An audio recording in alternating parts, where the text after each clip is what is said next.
আমরা আজকে কথা বলবো ডেন্টাল ইমপ্ল্যান্ট নিয়ে। ডেন্টাল ইমপ্ল্যান্ট জিনিসটা কি, কেন করা হয় বা কাদের ক্ষেত্রে করা হয় এবং এই পদ্ধতির পুরো প্রসেসটা কিভাবে করা হয় সেটা সম্পর্কে আজকে আমরা জানবো। আমি doctor Sharmin Zaman, Farazy dental hospital and research সেন্টারে আছি।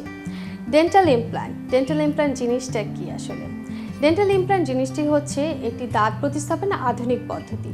এখানে দেখা যাচ্ছে যে দাঁত যদি না থাকছে, একটি বা একাধিক দাঁত যদি না থাকে, সেক্ষেত্রে দাঁত প্রতিস্থাপনের একটি মাধ্যম, আধুনিক মাধ্যম ডেন্টাল ইমপ্ল্যান্ট।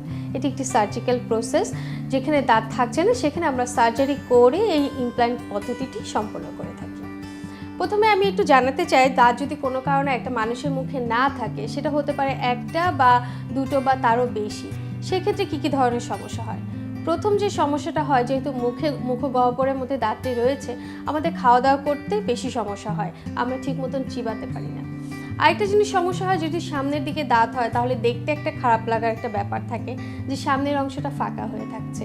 আর মাড়ির দাঁত হলে তো দেখা যাচ্ছে যে আশেপাশে যে দাঁতগুলো থাকে, সেই দাঁতগুলো সময়ের ব্যবধানে কিছুটা একটু বাঁকা হয়ে যায় বা একটু হেলে পড়ে। এবার জানবো যে দাঁত প্রতিস্থাপনের যে আমাদের ডেন্টাল ইমপ্ল্যান্ট পদ্ধতিটি, সেটি কাদের ক্ষেত্রে করা হয়। এটি আসলে বয়স নির্ধারণ করা হয় মূলত 18 বছরের পর থেকে, কারণ 18 বছর পর্যন্ত একজন মানুষের মুখের অবয়ব বা তার যে বোনসের যে রিমডেলিং ব্যাপারটি থাকে, সেটি কিন্তু সম্পন্ন হতে পুরো সময়টা নিতে থাকে। এজন্য আমরা 18 বছরের পর থেকে ঊর্ধ্ব যত মানুষ আছে, সেটা হতে পারে 50-60, তাদের ক্ষেত্রে কিন্তু আমরা করতে পারি। তবে একটি ব্যাপার থাকে, যাদের সিস্টেমিক কিছু ডিজিজ যেমন ডায়াবেটিস, প্রেশার, এগুলো অনিয়ন্ত্রিত থাকে, যারা নিয়ন্ত্রণ করেন না, তাদের ক্ষেত্রে কিন্তু আমরা কিছু সাবধানতা অবলম্বন করি। ডেন্টাল ইমপ্ল্যান্ট জিনিসটা আসলে মুখের মধ্যে আমরা কিভাবে করে থাকি, সেই ব্যাপারটি এখন আমরা জানবো। ডেন্টাল ইমপ্ল্যান্টে কয়েকটি পার্ট আছে, যেমন এই পার্টটি আমাদের মুখের ভিতরে হাড়ের মধ্যে থেকে প্রতিস্থাপন করা হয়। আমরা দাঁতের কাঠামো যদি দেখতে পাই, তাহলে দেখা যায় যে দাঁতের ভিতর চোয়ালের মধ্যে রুটের পোর্শন থাকে এবং মুখের মধ্যে যেটা হচ্ছে দাঁতের ক্রাউন আমরা বলে থাকি, সেটা কিন্তু মুখের উপর দেখা যায়, মুখের ভিতরের অংশটা দেখা যায়। ডেন্টাল ইমপ্ল্যান্টের মূল যে জিনিসটা, দাঁতের যে রুট তৈরিটা, সেটা কিন্তু আমরা হাড়ের মধ্যে করে থাকি। এটি একটি সার্জিক্যাল প্রসেস। আমরা এই চোয়ালের অংশের ভিতরে যখন আমরা এই ইমপ্ল্যান্টের বডিটা বসাবো বা যে ফিক্সার পয়েন্টটা থাকে, এটি চোয়ালের মধ্যে হাড়ের ভিতরে একটা ছোট অপারেশন করে বসানো হয় এবং এই বসানোর পরে এটি হাড়ের সাথে একদম সুন্দরভাবে এটি বসে যেতে থাকে এবং এর জন্য এই পুরো প্রসেসটা সম্পন্ন করতে একটু সময় লাগে। সেটা নির্ভর করে এক একজন মানুষের যে বডি ফিটনেস বা তার শরীরের যে ইমিউনিটি, তার উপরে নির্ভর করে। সাধারণত 3 মাস বা 3 মাসের বেশি সময় লেগে যায় অনেক সময়। 3 মাস পরে আমরা এর বাকি যে প্রসেসটি আছে সেটি সম্পন্ন করি। 3 মাস পরে যে ব্যাপারটি হয়, দেখা যায় যে আমাদের দাঁতের ভিতরের যে অংশটি, মানে রুটের যে পোর্শনটা, সেটা সুন্দর করে তো বসে যায় এবং এটা আমরা এক্সরে করে দেখি যে ইমপ্ল্যান্টের বডিটা ঠিক মতন বসে গেছে কিনা। এবং এক্সরে করার পরে আমরা এটা বুঝি যখন যে না, এটা খুব সুন্দরভাবে বসে গেছে, তখন এই ইমপ্ল্যান্টের উপর যে ফিক্সার পয়েন্টের উপরে আমরা একটি অ্যাবাটমেন্ট বসিয়ে দিই এবং এই বসানোর পরে আমাদের মুখের যে মাংসপিণ্ড বা যে মাড়িটা আছে, সেই মাড়িটা সেই অ্যাবাটমেন্টের উপর সুন্দর করে ঘিরে চলে আসে এবং এটি 3 থেকে 4 সপ্তাহ লাগে, অনেক সময় 2 সপ্তাহের মধ্যেও সম্পন্ন হয়ে যায়। যখন হয়ে যায়, তারপরে আমরা মূলত ক্যাপের যে ব্যাপারটা, ক্রাউনের যে ব্যাপারটা, সে ব্যাপারটা যায়।